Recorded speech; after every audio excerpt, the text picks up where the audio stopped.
सभी श्रोताओं का हार्दिक अभिनंदन।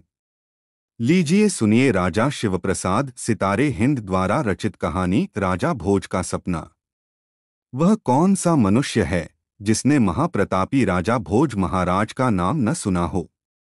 उसकी महिमा और कीर्ति तो सारे जगत में व्याप रही है और बड़े बड़े महिपाल उसका नाम सुनते ही कांप उठते थे और बड़े बड़े भूपति उसके पांव पर अपना सिर नवाते। सेना उसकी समुद्र की तरंगों का नमूना और खजाना उसका सोने चांदी और रत्नों की खान से भी दूना। उसके दान ने राजा कर्ण को लोगों के जी से भुलाया और उसके न्याय ने विक्रम को भी लजाया। कोई उसके राजभर में भूखा न सोता और न कोढ़ उघाड़ा रहने पाता। जो सत्तू मांगने आता उसे मोतीचूर मिलता और जो गजी चाहता उसे मलमल दिया जाता। पैसे की जगह लोगों को अशर्फिया बांटता और मेह की तरह भिखारियों पर मोती बरसाता। एक एक श्लोक के लिए ब्राह्मणों को लाख लाख रुपया उठा देता और एक एक दिन में लाख लाख गोदान करता। 1.25 लाख ब्राह्मणों को शतरस भोजन करा के तब आप खाने को बैठता। तीर्थयात्रा स्नान दान और व्रत उपवास में सदा तत्पर रहता। बड़े बड़े चंद्रायण किए थे और बड़े बड़े जंगल पहाड़ छान डाले थे। एक दिन शरद ऋतु में संध्या के समय सुंदर फुलवाड़ी के बीच स्वच्छ पानी के कुंड के तीर जिसमें कुमुद और कमलों के बीच जल पक्षी कलोले कर रहे थे। रत्न जड़ीत सिंहासन पर कोमल तकिए के सहारे स्वस्थ चित्त बैठा हुआ। महलों की सुनहरी कलसियां लगी हुई संगमरमर की गुंजियों के पीछे से उदय होता हुआ पूर्णिमा का चांद देख रहा था और निर्जन एकांत होने के कारण मन ही मन में सोचता कि अहो, मैंने अपने कुल को ऐसा प्रकाश किया जैसे सूर्य से इन कमलों का विकास होता है। क्या मनुष्य और क्या जीव जंतु, मैंने अपना सारा जन्म इन्हीं के भला करने में गवाया और व्रत उपवास करते करते अपने फूल से शरीर को कांटा बनाया। जितना मैंने दान दिया उतना तो कभी किसी के ध्यान में भी न आया होगा। जिन जिन तीर्थों की मैंने यात्रा की वहां कभी पंछी पर भी न मारा होगा। मुझसे बढ़कर इस संसार में और कौन पुण्यात्मा है और आगे भी कौन हुआ होगा। जो मैं ही कृतकार्य नहीं तो फिर कौन हो सकता है। मुझे अपने ईश्वर पर दावा है, वह मुझे अवश्य अच्छी गति देगा। ऐसा कब हो सकता है कि मुझे भी कुछ दोष लगे। इसी अरसे में चौबदार पुकारा, चौधरी इंद्रत निगाह रूबरू श्री महाराज सलामत। भोज ने आंख उठाई, दीवान ने साष्टांग दंडवत की, फिर सम्मुख हाथ जोड़ यूं निवेदन किया, पृथ्वीनाथ, वह कुएं सड़क पर जिनके वास्ते आपने हुक्म दिया था बनकर तैयार हो गए और आम के बाद भी सब जगह लग गए। जो पानी पीता है आपको आशीष देता और जो उन पेड़ों की छाया में विश्राम करता है आपकी बढ़ती दौलत मनाता है। राजा अति प्रसन्न हुआ और कहा कि सुन, मेरी अमलदारी भर में जहां जहां सड़क है कोस कोस पर कुएं खुदवा के सद्वर्त बैठा दे और दुतरफा पेड़ भी जल्द लगवा दे। इसी अरसे में दानाध्यक्ष ने आकर आशीर्वाद दिया और निवेदन किया कि धर्मावतार, वह जो 5,000 ब्राह्मण हर साल जाड़ों में रजाई पाते हैं सो ड्योढ़ी पर हाजिर हैं। राजा ने कहा, अब 5 के बदले 50,000 मिला करे और रजाई की जगह शाल दुशाला दिया जावे। दानाध्यक्ष दुशालों के लाने के वास्ते तोशेखाने में गया। इमारत के दारोगा ने आकर मुजरा किया और खबर दी कि महाराज, वह बड़ा मंदिर जिसके जल्द बना देने के वास्ते सरकार से हुक्म हुआ है, आज उसकी नींव खुद गई, पत्थर गढ़े जाते हैं और लुहार लोहा भी तैयार कर रहे हैं।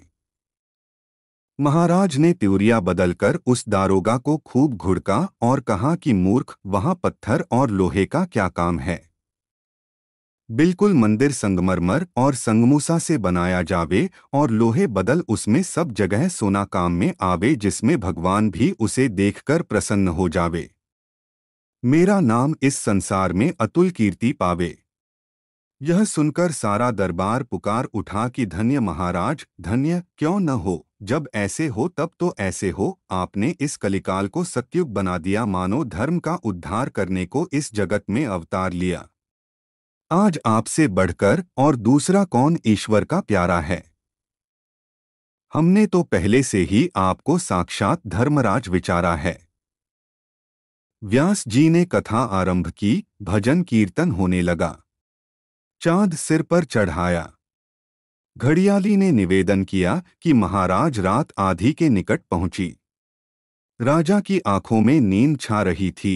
व्यास जी कथा कहते थे पर राजा को ऊँघ आती थी। उठकर रनिवास में गया। जड़ाऊ पलंग और फूलों की सेज पर सोई रानियां पैर दाबने लगी। राजा की आंख झपक गई तो स्वप्न में क्या देखता है कि वह बड़ा संगमरमर का मंदिर बनकर बिल्कुल तैयार हो गया। जहां कहीं उस पर नक्शी का काम किया है तो बारीकी और सफाई में हाथी दांत को भी मात कर दिया है। जहां कहीं पच्चीकारी का हुनर दिखलाया है तो जवाहिरों को पत्थरों में जड़कर तस्वीर का नमूना बना दिया है। कहीं लालों के गुल्लालों पर नीलम की बुलबुलें बैठी हैं और ओस की जगह हीरों के लोलक लटकाए हैं। कहीं पुखराजों की डंडियों से पन्ने के पत्ते निकालकर मोतियों के भुट्टे लगाए हैं। सोने की चोबों पर कमकाब के शामियाने और उनके नीचे बिल्लौर के हौजों में गुलाब और केवड़े के फुहारे छूट रहे हैं। मानो धूप जल रहा है, सैकड़ों कपूर के दीपक बल रहे हैं। राजा देखते ही मारे घमंड के फूलकर मशक बन गया। कभी नीचे, कभी ऊपर, कभी दाहिने, कभी बाएं निगाह करता और मन में सोचता कि क्या अब इतने पर भी मुझे कोई स्वर्ग में से रोकेगा या पवित्र पुण्यात्मा न कहेगा। मुझे अपने कर्मों का भरोसा है, दूसरे किसी से क्या काम पड़ेगा। इसी अरसे में वह राजा उस सपने के मंदिर में खड़ा खड़ा क्या देखता है कि एक ज्योत्सी उसके सामने आसमान से उतरी चली आती है।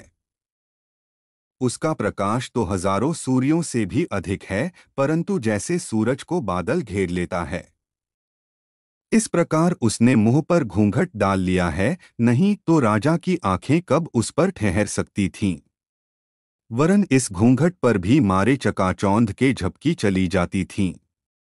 राजा उसे देखते ही कांप उठा और लड़खड़ाती सी जुबान से बोला कि हे महाराज, आप कौन हैं और मेरे पास किस प्रयोजन से आए हैं।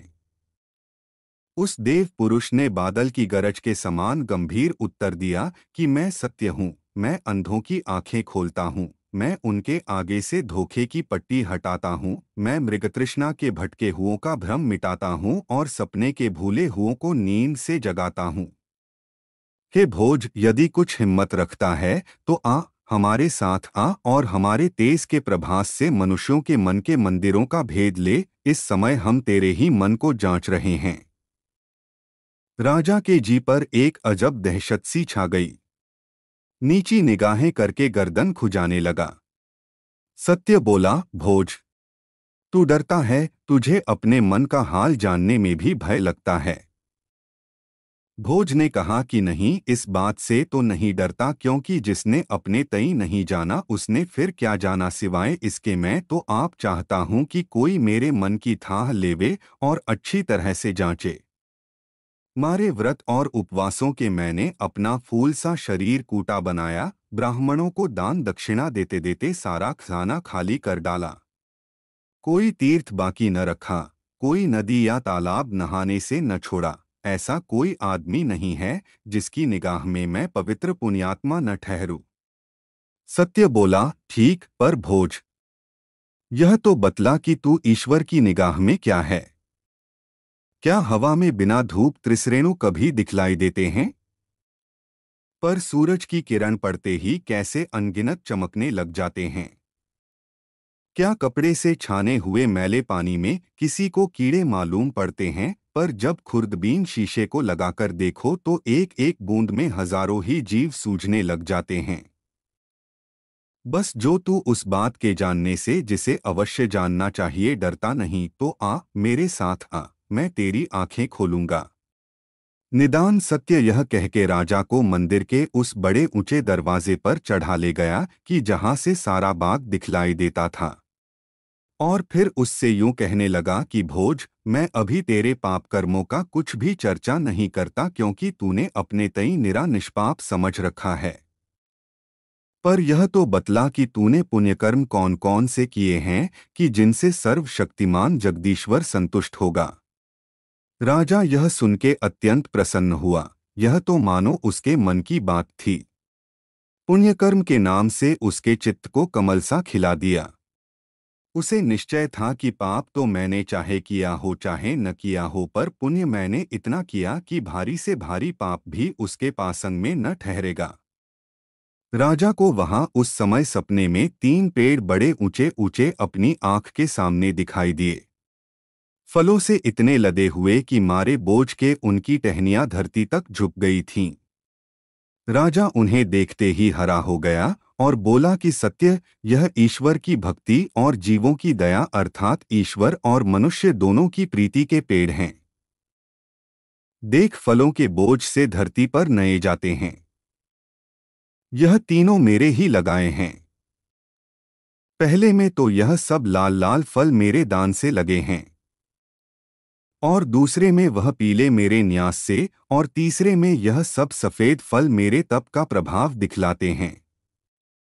मानो उस समय चारों ओर से यह ध्वनि राजा के कान में चली आती थी कि धन्य हो महाराज, धन्य हो, आज तुम सा पुण्यात्मा दूसरा कोई नहीं। तुम साक्षात धर्म के अवतार हो। इस लोक में भी तुमने बड़ा पद पाया है और उस लोक में भी तुम्हें इससे अधिक मिलेगा। तुम मनुष्य और ईश्वर दोनों की आंखों में निर्दोष और निष्पाप हो। सूर्य के मंडल में लोग कलंक बतलाते हैं, पर तुम पर एक छींटा भी नहीं लगाते। सत्य बोला कि भोज, जब मैं इन पेड़ों के पास से आया था जिन्हें तू ईश्वर की भक्ति और जीवों की दया के बतलाता है, तब तो उनमें फल फूल कुछ भी नहीं था। निरे ठूंठ से खड़े थे। यह लाल, पीले और सफेद फल कहाँ से आ गए? यह सचमुच उन पेड़ों में फल लगे हैं या तुझे फुसलाने और खुश करने को किसी ने उनकी टहनियों से लटका दिए हैं? चल उन पेड़ों के पास चलकर देखें तो सही। मेरी समझ में तो यह लाल लाल फल जिन्हें तू अपने दान के प्रभाव से लगे बतलाता है, यश और कीर्ति फैलाने की चाह अर्थात प्रशंसा पाने की इच्छा ने इस पेड़ में लगाए हैं। निदान जो हो, सत्य ने उस पेड़ को छूने को हाथ बढ़ाया। राजा सपने में क्या देखता है कि वह सारे फल जैसे आसमान से ओले गिरते हैं, एक आन की आन में धरती पर गिर पड़े। धरती सारी लाल हो गई। पेड़ों पर सिवाय पत्तों के और कुछ न रहा। सत्य ने कहा कि राजा, जैसे कोई किसी चीज को मोम से चिपकाता है, उसी तरह तूने अपने भुलाने को, प्रशंसा पाने की इच्छा से यह फल इस पेड़ पर लगा दिए थे। सत्य के तेज से वहां मोम गल गया, पेड़ ठूंठ का ठूंठ रह गया। जो कुछ तूने दिया और किया सब दुनिया के दिखलाने और मनुष्यों से प्रशंसा पाने के लिए। केवल ईश्वर की भक्ति और जीवों की दया से तो कुछ भी नहीं दिया। यदि कुछ दिया हो या किया हो तो तू ही क्यों नहीं बतलाता? मूर्ख, इसी के भरोसे पर तू फूला हुआ स्वर्ग में जाने को तैयार हुआ था। भोज ने एक ठंडी सांस ली। उसने तो औरों को भूला समझा था, पर वह सबसे अधिक भूला हुआ निकला।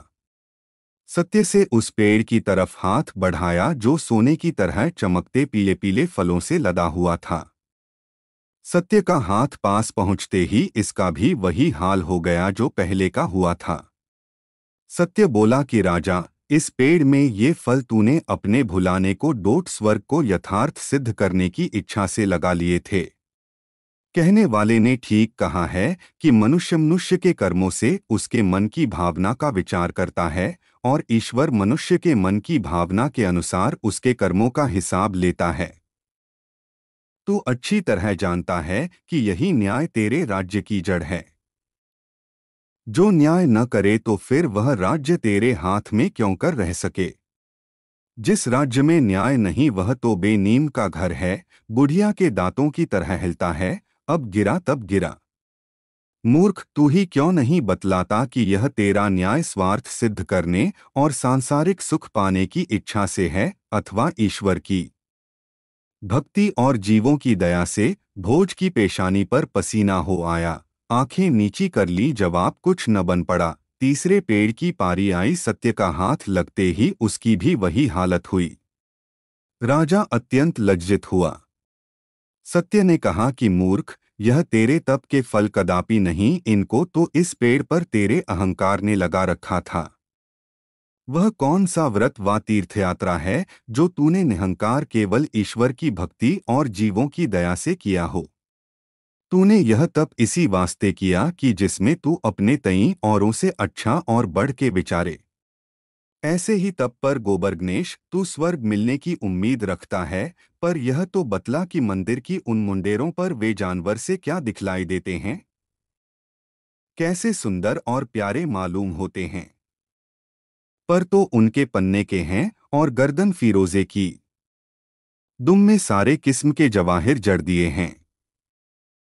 राजा के जी में घमंड की चिड़िया ने फिर फुरफुरी ली, मानो बुझते हुए दिए की तरह जगमगा उठा।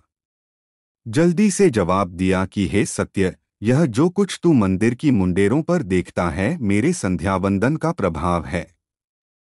मैंने जो रातों जाग जाग कर और माथा रगड़ते रगड़ते इस मंदिर की देहली को घिसाकर ईश्वर की स्तुति वंदना और विनती प्रार्थना की है, वही अब चिड़ियों की तरह पंख फैलाकर आकाश को जाती है, मानो ईश्वर के सामने पहुंचकर अब मुझे स्वर्ग का राजा बनाती हैं। सत्य ने कहा कि राजा, दीनबंधु करुणासागर श्री जगन्नाथ जगदीश्वर अपने भक्तों की विनती सदा सुनता रहता है, और जो मनुष्य शुद्ध हृदय और निष्कपट होकर नम्रता और श्रद्धा के साथ अपने दुष्कर्मों का पश्चाताप अथवा उनके क्षमा होने का टुक भी निवेदन करता है, वह उसका निवेदन उसी दम सूर्य चांद को बेधकर पार हो जाता है। फिर क्या कारण कि यह सब आप अब तक मंदिर की मुंडेर ही पर बैठे रहे? आचल देखें तो सही, हम लोगों के पास जाने पर आकाश तो उड़ जाते हैं या उसी जगह पर परखते कबूतरों की तरह फड़फड़ाया करते हैं। भोज डरा लेकिन सत्य का साथ न छोड़ा। जब मुंडेर पर पहुंचा तो क्या देखता है कि वे सारे जानवर जो दूर से ऐसे सुगंध दिखाई देते थे, मरे हुए पड़े हैं, पंख नुचे खुचे और बहुतेरे बिल्कुल सड़े हुए, यहाँ तक कि मारे बदबू के राजा का सिर भिन्ना उठा। दो एक में जिनमें कुछ दम बाकी था, जो उड़ने का इरादा भी किया, तो उनके पंख पारे की तरह भारी हो गए और उन्हें उसी ठौर दबा रखा। तड़फा जरूर किए पर उड़ने जरा भी न दिया। सत्य बोला, भोज, बस यही तेरे पुण्यकर्म हैं। इन्हीं स्तुतिवंदना और विनती प्रार्थना के भरोसे पर तू स्वर्ग में जाना चाहता है। सूरत तो इनकी बहुत अच्छी है पर जान बिल्कुल नहीं। तूने जो कुछ किया केवल लोगों के दिखलाने को, जी से कुछ भी नहीं। जो तू एक बार भी जी से पुकारा होता कि दीनबंधु दीनानाथ दीन हितकारी, मुझ पापी महा अपराधी डूबते हुए को बचा और कृपा दृष्टि कर, तो वह तेरी पुकार तीर की तरह तारों से पास पहुंची होती। राजा ने सिर नीचा कर लिया, उत्तर कुछ न बन आया। सत्य ने कहा कि भोज, अब आप फिर इस मंदिर के अंदर चलें और वहां तेरे मन के मंदिर को जांचे। यद्यपि मनुष्य के मन के मंदिर में ऐसे ऐसे अंधेरे तहखाने और तलघर पड़े हुए हैं कि उनको सिवाय सर्वदर्शी घटघट अंतर्यामी सकल जगत स्वामी और कोई भी नहीं देख अथवा जांच सकता, तो भी तेरा परिश्रम व्यर्थ न जावेगा। राजा उस सत्य के पीछे खिंचा खिंचा फिर मंदिर के अंदर घुसा, पर अब तो उसका हाल ही कुछ से कुछ हो गया। सचमुच सपने का खेल सा दिखाई दिया। चांदी की सारी चमक जाती रही, सोने की बिल्कुल दमक उड़ गई, दोनों में लोह की तरह मोर्चा लगा हुआ और जहां तहां से मुलम्मा उड़ गया था। भीतर ईंट पत्थर कैसा दिखलाई देता था, जवाहिरों की जगह केवल काले काले दाग रह गए थे और संगमरमर की चट्टानों में हाथ हाथ भर गहरे गड्ढे पड़ गए। राजा यह देखकर भौंचक सा रह गया। औसान जाते रहे, हक्का बक्का बन गया। धीमी आवाज से पूछा कि यह टिड्डी दल की तरह इतने दाग इस मंदिर में कहाँ से आए? जिधर मैं निगाह उठाता हूँ सिवाय काले काले दागों के और कुछ भी नहीं दिखलाई देता। ऐसा तो छिपी छींट भी नहीं छापेगा और न शीतला बिगड़ा किसी का चेहरा देख पड़ेगा। सत्य बोला कि राजा, ये दाग जो तुझे मंदिर में दिखलाई देते हैं वे दुर्वचन हैं जो दिन रात तेरे मुख से निकला किए हैं। याद तो कर तूने क्रोध में आकर कैसी कड़ीकड़ी बातें लोगों को सुनाई हैं। क्या खेल में और क्या आना अथवा दूसरे का चित्त प्रसन्न करने को, क्या रुपया बचाने अथवा अधिक लाभ पाने को और दूसरे का देश अपने हाथ में लाने अथवा किसी बराबर वाले से अपना मतलब निकालने और दुश्मनों को नीचा दिखलाने को कितना झूठ बोला है। अपने ऐब छिपाने और दूसरों की आंखों में अच्छा मालूम होने अथवा झूठी तारीफ पाने के लिए कैसी कैसी शेखियाँ की हैं। अपने को औरों से अच्छा, औरों को अपने से बुरा दिखलाने को कहाँ तक बातें बनाई हैं, तो अब कुछ भी याद नहीं रहा। बिल्कुल एक बारगी भूल गया पर वहाँ वह तेरे मुंह से निकलते ही बही में दर्ज हुआ। तू इन दागों को गिनने में असमर्थ है, पर उस घटघट निवासी अनंत अविनाशी को एक एक बात जो तेरे मुंह से निकली है याद हैं और याद रहेंगी। उसके निकट भूत और भविष्य दोनों वर्तमान सा है। भोज ने सिर न उठाया पर उस दबीज़बान से इतना मुंह से और निकाला कि दाग पर ये हाथ हाथ भर गाढ़े क्यों कर पड़ गए। सोने चांदी में मोर्चा लगकर ये ईंट पत्थर कहाँ से दिखलाई देने लगे। सत्य ने कहा कि राजा, क्या तूने कभी किसी को कोई लगती हुई बात नहीं कही अथवा बोली-ठोली नहीं मारी? अरे नादान, यह बोली-ठोली तो गोली से अधिक काम कर जाती है। तू तो इन गढ़ों ही को देखकर रोता है, पर तेरे ताने तो बहुतों की छातियों से पार हो गए। जब अहंकार का मोर्चा लगा तो फिर यह दिखलावे का मुलम्मा कब तक ठहर सकता है। स्वार्थ और अश्रद्धा का ईंट पत्थर प्रकट हो आया। राजा को इस अरसे में चिमगादड़ों ने बहुत तंग कर रखा था। मारे बू के सिर फटा जाता था, भनगे और पतंगों से सारा मकान भर गया था। राजा को बीच बीच में पंख वाले सांप और बिच्छू भी दिखलाई देते थे।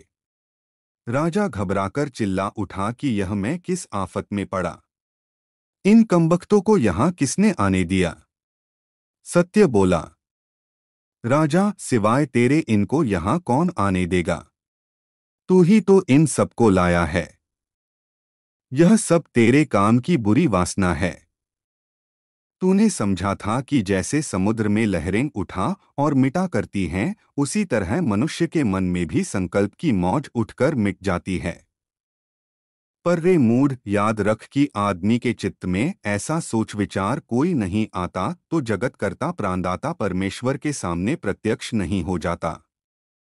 यह चमगादड़ और भनगे और सांप-बिच्छू और कीड़े-मकोड़े जो तुझे दिखलाई देते हैं, संकल्प विकल्प हैं जो दिन रात तेरे अंतःकरण में उठा किए और उन्हीं चमगादड़ और भनगे और सांप-बिच्छू और कीड़े-मकोड़ों की तरह तेरे हृदय के प्रकाश में उड़ते रहे। क्या कभी तेरे जी में किसी राजा की ओर से कुछ द्वेष नहीं रहा था? उसके मुल्कमाल पर लोभ नहीं आया था? अपनी बड़ाई का अभिमान नहीं हुआ या दूसरे की सुंदर स्त्री देखकर उस पर दिल न चला? राजा ने एक बड़ी लंबी ठंडी सांस ली और अत्यंत निराश होके वह बात कही कि इस संसार में ऐसा कोई मनुष्य नहीं है जो कह सके कि मेरा हृदय शुद्ध और मन में कुछ भी पाप नहीं। इस संसार में निष्पाप रहना बड़ा कठिन है। जो पुण्य करना चाहते हैं उनमें भी पाप निकल आता है। इस संसार में पाप से रहित कोई भी नहीं। ईश्वर के सामने पवित्र पुण्यात्मा कोई भी नहीं। सारा मंदिर वरन सारी धरती आकाश गूंज उठा, कोई भी नहीं, कोई भी नहीं।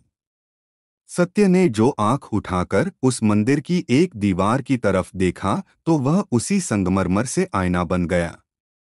राजा से कहा कि अब तुक इस आईने का भी तमाशा देख और जो कर्तव्य कर्मों के न करने से तुझे पाप लगे हैं उनका भी हिसाब ले। राजा उस आईने में क्या देखता है? जिस प्रकार बरसात की बढ़ी हुई किसी नदी के जल के प्रवाह में बहे जाते हैं, उस प्रकार अनगिनत सूरतें एक ओर से निकलती और दूसरी ओर अलोप होती चली जाती हैं। कभी तो राजा को वे सब भूखे और नंगे आईने में दिखलाई देते जिन्हें राजा खाने फनने को दे सकता था पर न देकर दान का रुपया उन्हीं हट्टे कट्टे मोटे मुस्टंड खाते पीते हुओं को देता रहा जो उसकी खुशामद करते थे या किसी की सिफारिश ले आते थे या उसके कारदारों को घूंस देकर मिला लेते थे या सवारी के समय मांगते मांगते और शोरगुल मचाते मचाते उसे तंग कर डालते थे या दरबार में आकर उसे लज्जा के भंवर में गिरा देते थे या झूठा छापा तिलक लगाकर उसे मक्र के जाल में फंसा लेते थे या जन्मपत्र में भले बुरे ग्रह बतलाकर कुछ धमकी भी दिखला देते थे या सुंदर कवित्त और श्लोक पढ़कर उसके चित्त को लुभाते थे। कभी वे दीन दुखी दिखलाई देते जिन पर राजा के कारदार जुल्म किया करते थे और उसने कुछ भी उसकी तहकीकात और उपाय न की। कभी उन बीमारों को देखता जिनका चंगा करा देना राजा के इख्तियार में था। कभी वे व्यथा के जले और विपत्ति के मारे दिखलाई देते जिनका जी राज के दो बात कहने से ठंडा और संतुष्ट हो सकता था। कभी अपने लड़के और लड़कियों को देखता जिन्हें वह पढ़ा लिखाकर अच्छी अच्छी बातें सिखाकर बड़े बड़े पापों से बचा सकता था। कभी उन गांव और इलाकों को देखता जिनमें कूप तालाब खुदवाने और किसानों को मदद देने और उन्हें खेतीबाड़ी की नई नई तरकीबें बतलाने से हजारों गरीबों का भला कर सकता था। उन टूटे हुए पुल और रास्तों को देखता जिन्हें दुरुस्त करने से वह लाखों मुसाफिरों को आराम पहुंच सकता था। राजा से अधिक देखा न जा सका। थोड़ी ही देर में घबराकर हाथों से अपनी आंखों को ढांप लिया। वह अपने घमंड में उन सब कामों को तो सदा याद रखता था और उनकी चर्चा किया करता जिन्हें वह अपनी समझ में पुण्य के निमित्त किए हुए समझा था, पर उन कर्तव्य कामों का कभी टुक सोच न किया जिन्हें अपनी उन्मत्तता से अचेत होकर छोड़ दिया था। सत्य बोला, राजा अभी से क्यों घबरा गया? आ इधर आ, इस दूसरे आईने में मैं तुझे अब उन पापों को दिखलाता हूँ जो तूने अपनी उम्र में किए हैं। राजा ने हाथ जोड़े और पुकारा कि बस महाराज, बस कीजिए। जो कुछ देखा उसी में मैं तो मिट्टी हो गया, कुछ भी बाकी न रहा। अब आगे क्षमा कीजिए, पर यह तो बतलाइए कि आपने यहाँ आकर मेरे शरबत में क्यों जहर घोला और पकी पकाई खीर में सांप का विष उगला और आपने मेरे आनंद को इस मंदिर में आके नाश में मिलाया जिसे मैंने सर्वशक्तिमान भगवान के अर्पण किया है। चाहे जैसा वह बुरा और अशुद्ध क्यों न हो, पर मैंने तो उसी के निमित्त बनाया है। सत्य ने कहा, ठीक, पर यह तो बतला कि भगवान इस मंदिर में बैठा है। यदि तूने भगवान को इस मंदिर में बैठाया होता तो फिर वह अशुद्ध क्यों रहता? जरा आंख उठाकर उस मूर्ति को तो देख जिसे तू जन्म भर पूजता रहा है। राजा ने आंख उठाई तो क्या देखता है कि वहां उस बड़ी ऊंची बेदी पर उसी की मूर्ति पत्थर की गढ़ी हुई रखी है और अभिमान की पगड़ी बांधे हुए है। सत्य ने कहा कि मूर्ख, तूने जो काम किए केवल अपनी प्रतिष्ठा के लिए। इसी प्रतिष्ठा प्राप्त होने की सदा तेरी भावना रही और इसी प्रतिष्ठा के लिए तूने अपनी आप पूजा की। रे मूर्ख, सकल जगत स्वामी घट-घट अंतर्यामी क्या ऐसे मन रूपी मंदिर में भी अपना सिंहासन बिछने देता है जो अभिमान और प्रतिष्ठा प्राप्ति की इच्छा इत्यादि से भरा है? ये तो उसकी जली पड़ने योग्य हैं। सत्य का इतना कहना था कि सारी पृथ्वी एक बारगी कांप उठी, मानो उसी दम टुकड़ा टुकड़ा होना चाहती थी। आकाश में ऐसा शब्द हुआ कि जैसा प्रलय काल का मेघ गरजा। मंदिर की दीवार चारों ओर से अड़ड़ा गिर पड़ी, मानो उस पापी राजा को दबा लेना चाहती थी और उस अहंकार की मूर्ति पर ऐसी एक बिजली गिरी कि वह धरती पर औंधे मुंह आ पड़ी। त्राही त्राही माम, मैं डूबा कह के भोज जो चिल्लाया, आंख उसकी खुल गई और सपना सपना हो गया। इस अरसे में रात बीतकर आसमान के किनारों पर लाली दौड़ हुई थी। चिड़िया चहचहा रही थी। एक ओर से शीतल मंद सुगंध पवन चली थी, दूसरी ओर से बीन और मृदंग की ध्वनि। बंदीजन राजा का जस गाने लगे, हर कार्य हर तरफ काम को दौड़े, कमल खिले कुमुद कुम्हालाए। राजा पलंग से उठा, पर जी भारी, माथा थामे हुए। न हवा अच्छी लगती थी, न गाने बजाने की सुध बुध थी। उठते ही पहले यह हुक्म दिया कि इस नगर में जो अच्छे पंडित हों, जल्द उनको मेरे पास लाओ। मैंने एक सपना देखा है कि जिसके आगे अब यह सारा राग सपना मालूम होता है। उस सपने के स्मरण से ही मेरे रोंगटे खड़े हुए होते हैं। राजा के मुख से हुक्म निकलने की देर थी। चौबदार ने 3 पंडितों को, उस समय वशिष्ठ, याज्ञवल्क्य और बृहस्पति के समान प्रख्यात थे, बात की बात में राजा के सामने ला खड़ा किया। राजा का मुंह पीला पड़ गया था, माथे पर पसीना हो आया था। पूछा कि वह कौन सा उपाय है जिससे यह पापी मनुष्य ईश्वर के कोप से छुटकारा पावे।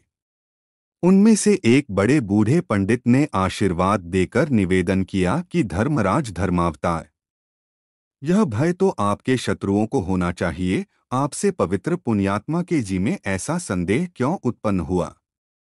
आप अपने पुण्य के प्रभाव का जामा पहन के बेखटके परमेश्वर के सामने जाइए। न तो वह कहीं से फटाफता है और न किसी जगह से मैला कुचैला हुआ है। राजा क्रोध करके बोला कि बस अधिक अपनी वाणी को परिश्रम न दीजिए और इसी दम अपने घर की राह लीजिए।